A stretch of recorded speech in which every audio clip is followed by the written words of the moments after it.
देखिए, रंट परंट हम नहीं जानते हैं। रोज एक नया संगठन भूमिहारों का बन रहा है और ये वो लोग बना रहे हैं जो कभी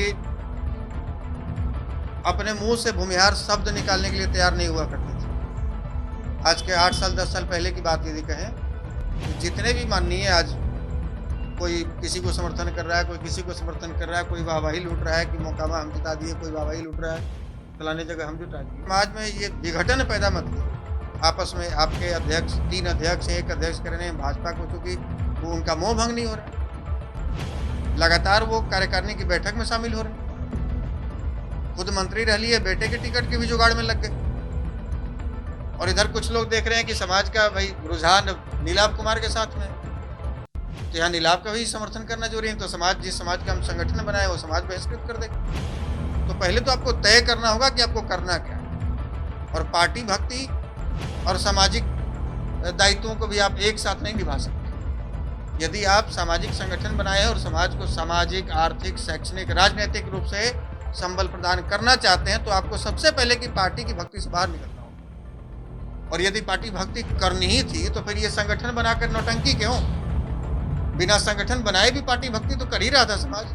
मोकामा में अजीत जी गए थे चुनाव प्रचार में, इनके एक और कार्यकारी अध्यक्ष हैं सुधीर शर्मा जी, वो भी गए थे, लेकिन सुरेश शर्मा जी तो कहीं नहीं दिखे। मोकामा में सुरेश शर्मा जी गए थे क्या महागठबंधन के प्रचार में, अनंत सिंह जी की पत्नी के प्रचार में? नहीं गए थे। ये तो वहीं स्पष्ट हो चुका है, क्योंकि वहां पर ऑपोजिशन में बीजेपी थी, ये कैसे जाते? कहीं का टिकट कट जाता, बेटा का भी जुगाड़ लगाए हुए वो नहीं मिलेगा। अगली बार फिर कहीं जाति के नाम पर संगठन बनाकर फिर से मंत्री पद लेने का जुगाड़ में लगे होंगे, वो नहीं मिलेगा। ये तो पहले ही तय हो चुका था कि ये संगठन चलेगा नहीं। और ये 2 पार्टी तो 3 पार्ट हुआ। इसके पहले भी ये लोग संगठन जब बनाए तो रामजतन बाबू इसकी शुरुआत की थी। और अभी रामजतन बाबू कहाँ है? उनके साथ में विक्रम के पूर्व विधायक अनिल जी थे, वो कहाँ है? ढाका से 6 बार विधायक रहे अवनीश सिंह जी, वो भी साथ में थे, वो कहाँ है?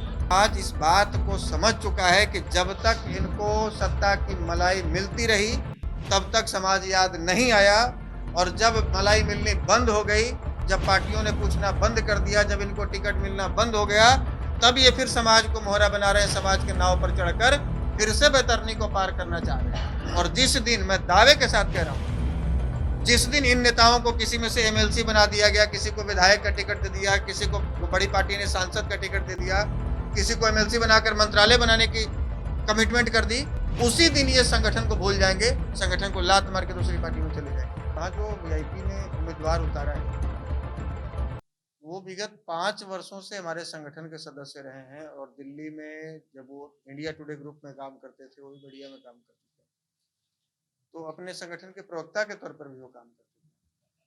तो ये हमारा दायित्व तो बनता है, ये कर्तव्य बनता है कि यदि हमारे कोई भी साथी जो हमारे शुरुआती दिनों में संघर्ष में साथ रहे हैं और उन्हें किसी दल से यदि टिकट मिला है तो उनका हम लोग, या निर्दल भी लड़ते हैं, तो ये हमारा कर्तव्य है कि हम उनका सहयोग करें, उनका समर्थन करें, और डोर टू डोर जाकर जितना अधिक से अधिक हो सके उनके पक्ष में हम लोग मतदान करने को लोगों से आग्रह करें। लगातार भूमिहार पॉलिटिक्स की अगर बात की जाए तो मुजफ्फरपुर में चुनाव में देखा जा रहा है कि भाजपा के कोर वोटर से भूमिहार अब दिल तोड़ वोटर साबित हो रहे हैं, और भूमिहार के पार्ट पार्ट में टूटने की भी चर्चा है। जदयू में भी जाने की चर्चा है, फ्रंट वीआईपी को समर्थन दे दिए तो सुरेश शर्मा जो है एनडीए के प्रत्याशी को समर्थन दे दिए। इस तरह से भूमिहार एक अस्थायी जगह पर जो है नहीं जा पा रहा है पुराने चुनाव में। देखिए, रंट परंट हम नहीं जानते हैं। रोज एक नया संगठन भूमिहारों का बन रहा है, और ये वो लोग बना रहे हैं जो कभी अपने मुंह से भूमिहार शब्द निकालने के लिए तैयार नहीं हुआ करते थे। आज के 8 साल 10 साल पहले की बात यदि कहें तो जितने भी माननीय आज कोई किसी को समर्थन कर रहा है, कोई किसी को समर्थन कर रहा है, कोई वाहवाही लूट रहा है कि मोकामा हम जिता दिए, कोई वाहवाही लूट रहा है फलाने जगह हम जुटा दिए, तो ये कम से कम समाज में आप जो संदेश देना चाहते हैं वो दीजिए, या फिर शांत रहिए।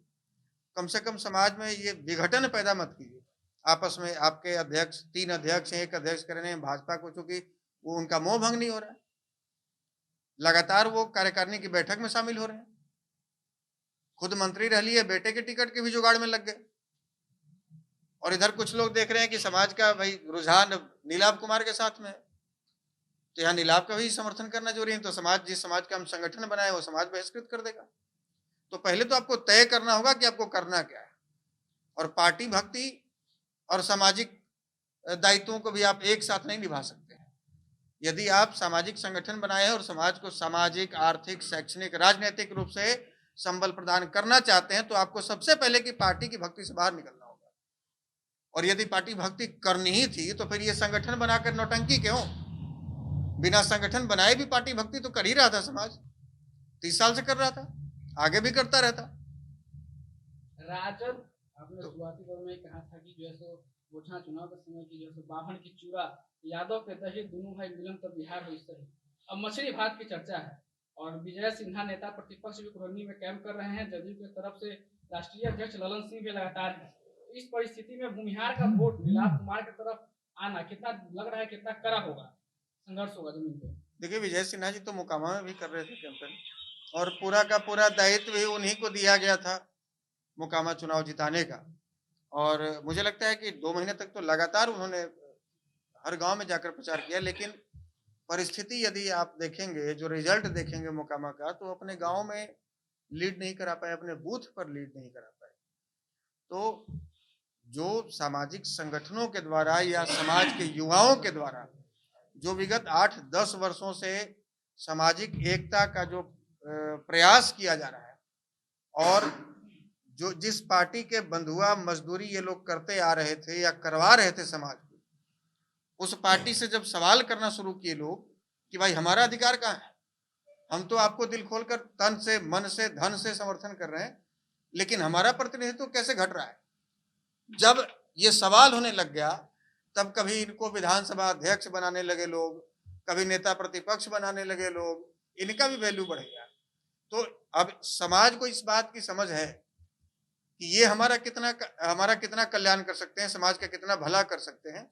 इसलिए मुझे नहीं लगता कि इनके कैंपेन करने से, इनके वहां पर लगातार जनसंपर्क करने से बहुत ज्यादा कोई फर्क पड़ने वाला है। और समाज का आप देख रहे होंगे, केवल कुढ़नी नहीं, पूरे बिहार में जो मूवमेंट बना हुआ है, लोग तय कर चुके हैं। और इस बात की हमको खुशी है कि एक दलगत भावना से समाज अब बाहर निकला है।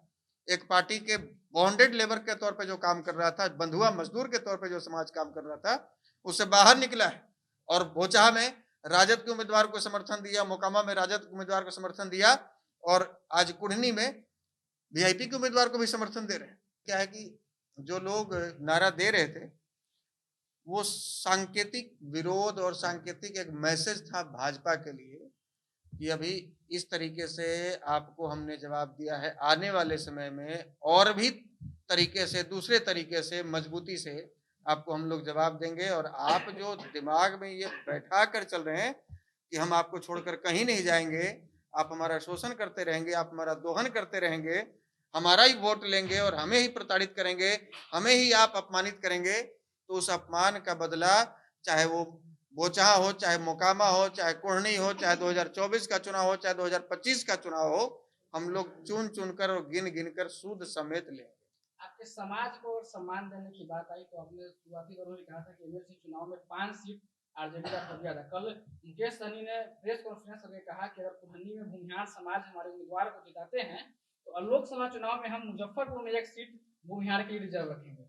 देखिए, ये बात तो उन्होंने कही और इस बात का हम स्वागत करते हैं। और ये देखिए, समाज समर्थन देगा, किसी एक जात के वोट से कोई कैंडिडेट किसी विधानसभा में जीतता नहीं है। हाँ, ये है कि उनका भी समाज यदि साथ दे और हमारा भी समाज यदि साथ दे तो फिर जीत सुनिश्चित हो जाएगी। और जिस हिसाब का मूवमेंट बना हुआ है, जिस हिसाब से लोगों का समर्थन मिल रहा है, जिस हिसाब से वहाँ का फीडबैक मिल रहा है, तो ये उम्मीद कर सकते हैं कि वहाँ पर सीट निकलेगी। और ये जो आज बातें, चाहे मुकेश सहनी जी कर रहे हो, चाहे 5 सीट तेजस्वी जी एमएलसी में दिए, या भाजपा के लोग नेता प्रतिपक्ष या विधानसभा अध्यक्ष बना रहे हैं, तो ये केवल और केवल हमारी समाज की जागरूकता की वजह से हो पाई है, जो विगत 10 वर्षों में, 8 वर्षों में देखने को मिला है। और हम समाज के युवाओं से, आप तमाम मीडिया बंधुओं के माध्यम से, आपके चैनल के माध्यम से, हम समाज के युवाओं से अपील करना चाहेंगे कि अभी तो ये शुरुआत है, अभी तो ये महज ट्रेलर है, अभी पूरी मूवी बाकी है। आप इसी तरह अपनी एकजुटता बनाए रखिए और आपस में मिलजुल कर रहिए।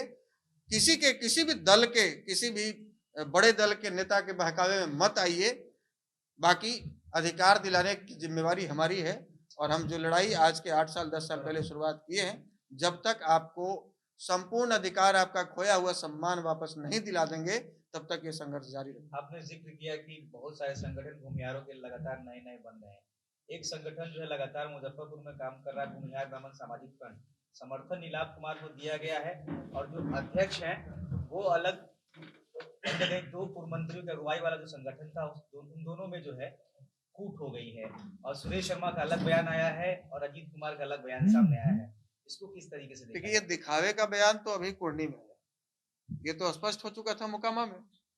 मोकामा में अजीत जी गए थे चुनाव प्रचार में, इनके एक और कार्यकारी अध्यक्ष हैं सुधीर शर्मा जी, वो भी गए थे, लेकिन सुरेश शर्मा जी तो कहीं नहीं दिखे।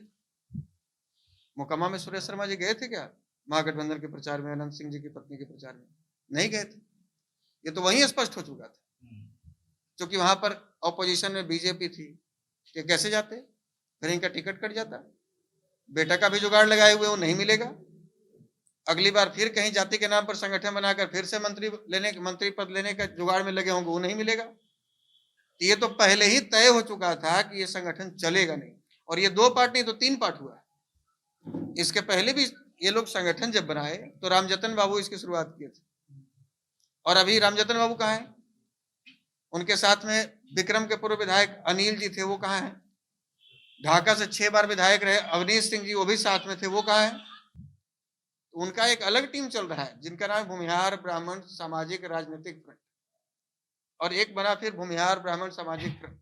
अब इसमें भी एक और नया फ्रंट बनेगा, तो रोज एक नया फ्रंट बनाइए, रोज बनाइए, घर घर में फ्रंट बनाइए। और आप कह रहे हैं कि हम सामाजिक एकता की बात कर रहे हैं, तो पहले खुद तो एक हो जाइए, उसके बाद समाज को एक कीजिए। आशुतोष कुमार इसको कैसे देख रहे हैं? क्या सब इस चीज करने से समाज विघटित होगा? देखिए, समाज इस बात को समझ चुका है कि जब तक इनको सत्ता की मलाई मिलती रही तब तक समाज याद नहीं आया, और जब मलाई मिलनी बंद हो गई, जब पार्टियों ने पूछना बंद कर दिया, जब इनको टिकट मिलना बंद हो गया, तब ये फिर समाज को मोहरा बना रहे हैं, समाज के नाव पर चढ़कर फिर से बैतरनी को पार करना चाह रहे हैं। और जिस दिन, मैं दावे के साथ कह रहा हूं, जिस दिन इन नेताओं को किसी में से एमएलसी बना दिया गया, किसी को विधायक का टिकट दे दिया, किसी को बड़ी पार्टी ने सांसद का टिकट दे दिया, किसी को एमएलसी बनाकर मंत्रालय बनाने की कमिटमेंट कर दी, उसी दिन ये संगठन को भूल जाएंगे, संगठन को लात मार के दूसरी पार्टी में चले जाएंगे। आशुतोष कुमार समाज के बेटा के लिए कुहनी में लोगों के दरबार में जाएंगे? हम तो कई बार इस बात को खुलेआम मंच से बोले हैं, हम तो दिल्ली में भी इंडिया टुडे में बैठ के बिहार तक में बोले इस बात को, और आज भी आप तमाम चैनल के माध्यम से हम इस बात को कह रहे हैं कि हम वहाँ जाएंगे, जरूरत पड़ी तो रोड शो भी करेंगे, वहाँ हम गांव गांव घर घर जाकर। और हम तो नीलाभ कुमार से भी हमारी बात हुई, हमारे छोटे भाई समान, हमने कहा कि जो सबसे कमजोर आपका जो कड़ी है, जो गांव जहाँ से लगता है कि वहाँ हमारी आवश्यकता है, जहाँ मजबूत है वहाँ तो है ही, जहाँ मजबूत है वहाँ दूसरे लोग जाएंगे फोटो खिंचाने के लिए कि हम भी समर्थन में आए। जहाँ आप कमजोर दिख रहे हैं, अपने समझ रहे हैं अपने आप को, जहाँ पर आपको लग रहा है कि नहीं यहाँ से हमको कम वोट मिलेगा, यहाँ लोग समझ नहीं पा रहे, आप उन गांवों की सूची हमको दीजिए, हम उन गांव में